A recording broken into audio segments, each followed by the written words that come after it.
Hey, I'm Emily, and this is a tutorial on how to draw a pineapple realistically, step by step. So I'm going to show you how to get the proportions right and then how to shade using realistic light and dark values. I recommend using a softer pencil like a 5B or 6B to achieve a good range of light and dark values, but other than a pencil, paper, sharpener and razor, you don't need any other materials. Before I started drawing, I drew out some guides and markers to help with getting the proportions right. I measured out the proportions on the reference photo first and then transferred these guides with the same proportions to the paper.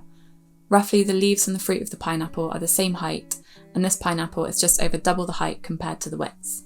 With that in mind, let's get started. With the guides and markers already drawn, I start sketching the outline, joining up the markers where the pineapple fruit meets the guides. The pineapple shape is fairly flat at the top and bottom, but roughly it's an oval. You don't have to draw a perfect oval, my drawing at this stage looks pretty organic in shape. The leaves start small and curl up towards the base, then gradually get longer towards the top. I'm sketching out everything pretty lightly at first, just so I can be confident about the placement of all the different elements. Then afterwards, I'm going to go in and increase the contrast by shading in the darker areas. I've chosen to work on this toned paper because I find that it really helps me to gauge value transitions in the drawing better. I also find that drawing on mid-tone paper saves time, because if I was working on white paper, I'd be spending ages shading all these different mid-tone values myself, but with this paper, I leave it blank for the brown paper to show through, so I spend time just working on the shadows and the highlights.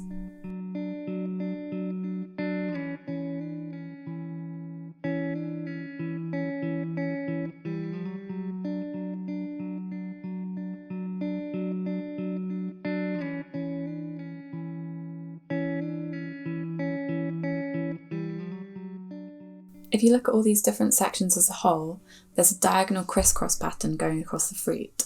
So if you wanted to, you could draw out some diagonal guides so you know roughly where all these different diamond-shaped sections will go.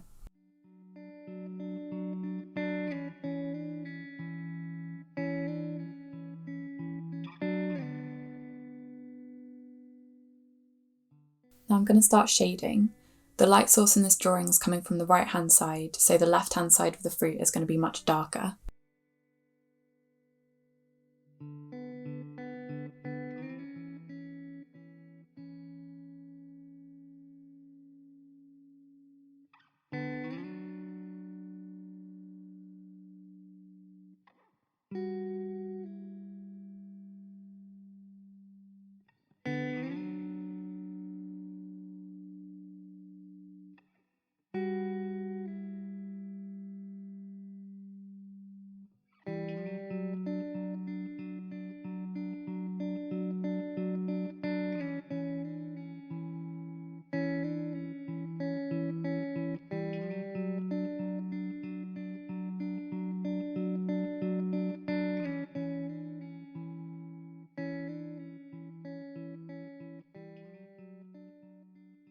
I'm shading and applying quite a bit of pressure to the pencil.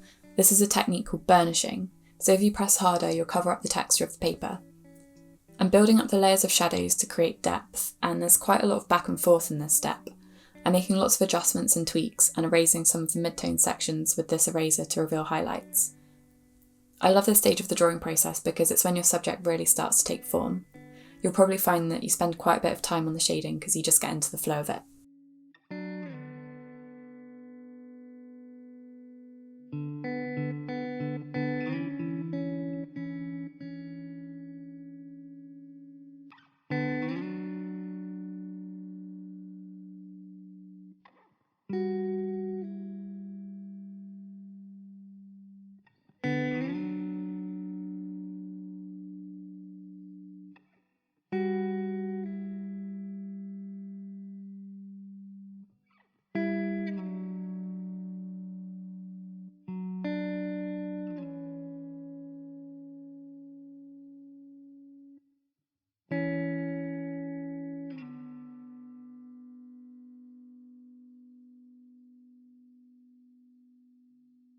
The final step for me is adding in some white pencil for the highlights.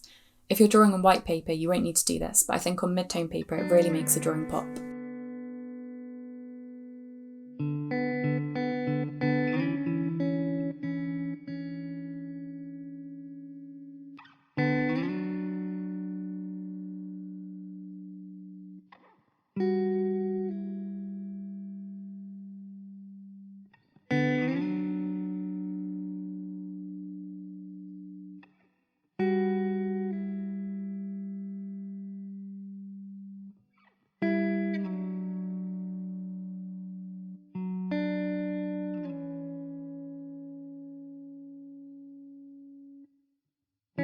Drawing realistically is about creating a large range of tonal values, with dark shadows and bright highlights.